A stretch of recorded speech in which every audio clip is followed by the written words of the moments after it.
Rob's Queries 101 Lesson 2.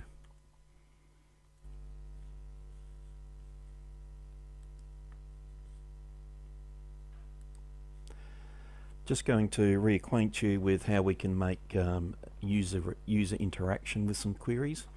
We're going to do something very similar to the Jeffcott House staff, and because I'm going to do that, I'm just going to copy that. So I'm just going to highlight that and do Control C, Control V. If you can't remember Control C for copy and Control V for paste, you can just right hand click and do copy, and then right hand click down here and do paste. And we're going to do QRY house staff, and if you put in something like user or request or something like that, just so that you can see that it's going to be a user interaction.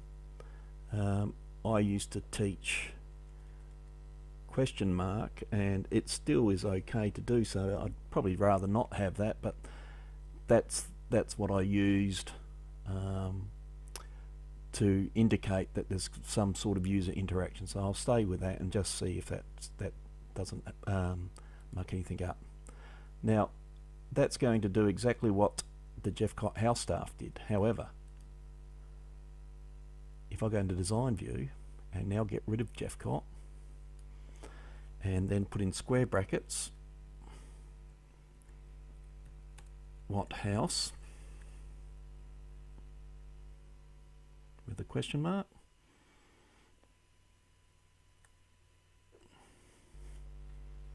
and this time, because we're doing what house, it probably makes sense to actually see what house in terms of showing it.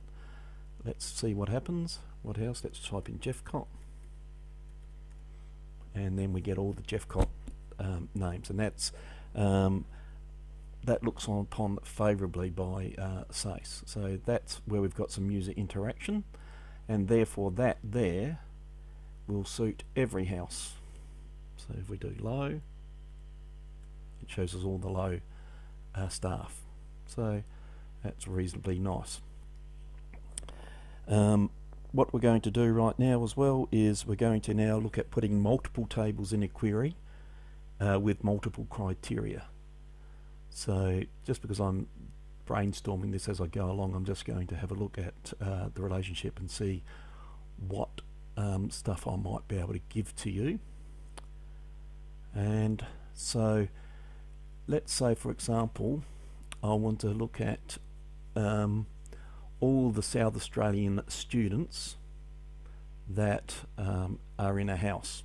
So let's creep up on it. Let's look for all students that are in a house that equal SA for the state, and let's have a look at the information about the house for that, and see how we go from there. So what I'm going to do therefore is I'm going to have a look at this table and this table for the moment, and we'll just have a look to see how that goes. So I'm going to go to create, query design, and just put in the tables that we need. We need to have house, we need to have students, make sure there are no floating tables. We want to have a look at the house. We want to also look at the first name of the student, the last name of the student. We want to perhaps look at their gender, and we want to have a look at the state. And in actual fact, what I might just introduce here is we're going to get a lot of students from that, but perhaps we're interested in having a look at the students that are not from South Australia. Okay, so we want to have a look at all the Jeffcott students that are not from South Australia. Okay, so let's have a look how we can do that. So we've got multiple tables here, and we're going to put in multiple criteria, and as we go to our right along here, it acts as an AND. So we're going to have a look at all the Jeffcott students who are not SA. Now if we go in here and type SA, that will look for all the students that are in SA. I'll just show you that, but you don't need to do this bit. So I'm just going to show you that, and that's going to show all the students that are in SA. Now we want it sounds complicated, it's not that complicated. We want to show all the students that are not SA. So guess what? All we have to do is in front of the SA is type in the word not. For some of those people that are in programming, this here is the equivalent of not in programming. So you can actually use that if you wanted to, less than and greater than, but it actually uses not. So this is going to find all the Jeffcott students that are not in SA. There might not be any, there might be some. There are none. Okay, that doesn't mean it's a bad query. Okay, let's for the moment look at all the students that are not in SA. Okay, so as you can see, we've got a few Morfets. So let's do a search for Morfet.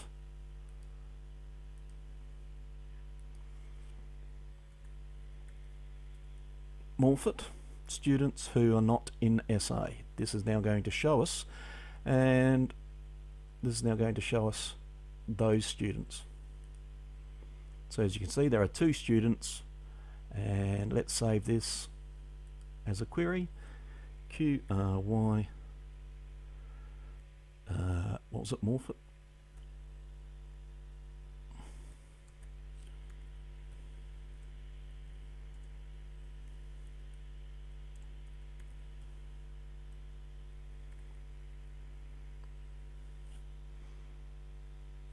Perhaps we just do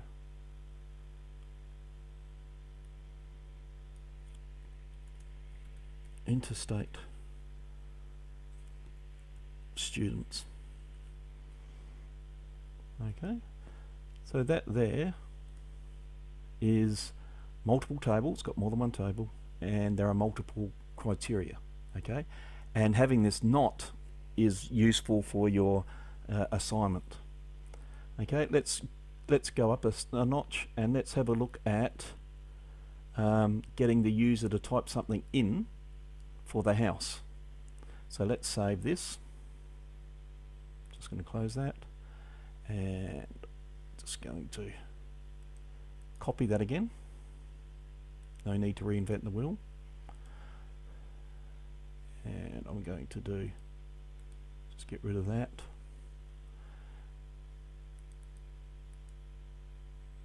And I'm just going to put in here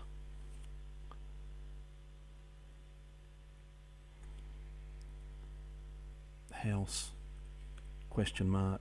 So query the house with a question mark, interstate students. Okay, let's go inside the design view of the new one we've just made. And in here, we're going to put in enter house. Okay, let's see if that works. Go to datasheet view. Let's add in low. And so we see all the low students that are not in South Australia. That's quite nice. We're going to go up one extra step. Okay, let's say, for example, we've got users that might be a little bit lazy. Okay, and that is they don't want to type in the entire house. They only want to type in at the beginning, A for Andrews, LE for Leidig, M for Morfet, etc. Can we get them? Can we get them to do that? And the answer is yes. First of all, we're going to show you how we can actually type in a part of the name and get the results, and then I'll show you how we can get the beginning of that name and get results. So I'm going to open this back up. I'm going to zoom in here. Well, I'm actually going to build because you may not know, and no, I am going to zoom.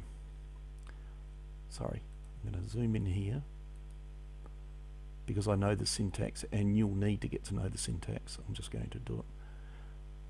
I'll make the font a bit bigger so you can see it. Okay, and in front of the enter here, it is crucial to type in like. You want to look for something that is like this. And if we put in asterisk, ampersand, asterisk is what we call a wildcard. And if we now put ampersand and asterisk like that, and click on OK, when the person types something in, it's actually going to find anything that contains that string. So I'll just show you what that means. If we go to View and we get the person to type in LOH, it will show everything that's got LOH in it. If we go in and type in AND, it shows us Andrews. So that's reasonably nice, but what happens if we do this and someone just wants to be lazy and type in A? Well, that's going to show us everything that's got an A in it, which is 1, 2, 3, 4, 5 houses. So, you know, the person would need to be instructed that they have to type in a significant amount of the house, like AND, KAV, LOH, LEI, or it will actually find that thing that contains that string. But as you can tell there, that's now starting to get a bit more user-friendly. Now, what is also really important about this, if you use that particular syntax, if you click nothing in at all, here's the catch, if you click nothing in here at all, it will actually show you the entire records of every house, because it will actually show you, because there you haven't typed anything in, it will actually show you everything that's got everything in it. So there we have got all the students that belong to their particular house that are not South Australians. I'm now going to stop it there.